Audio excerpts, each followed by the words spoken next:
બોલ ફેંકવા માટે રેડી? ચાલો એવી રીતે ફેંકજો કે તમારો બોલ દડતો અને સામે બોક્સ છે ને ત્યાં જાય. તમારે બોક્સ હલાવવાનું નહીં. ચાલો 1 2 3 સ્ટાર્ટ. ફેંક્યા જ કરવાનું વારા ફરતી એક બોલ દડાવો. દોડવો.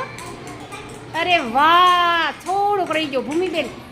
Very good. એ નહીં ચાલે. અરે વાહ, જરાક રહી જાય છે. એવી રીતે ફેંકો સીધી લાઈનમાં દડતો બોક્સની અંદર જાય. હેમાંશીબેન દોડવો.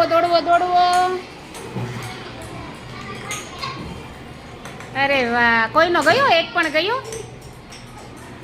સાક્ષીબેન એકે બોલ આવ્યો અંદર? વાહ, તાળી પાડો. પીળો આવ્યો હો ભાઈ. સાક્ષીબેન ને ગુલાબી જોતો હતો તે પીળો. Very good ભૂમિબેન.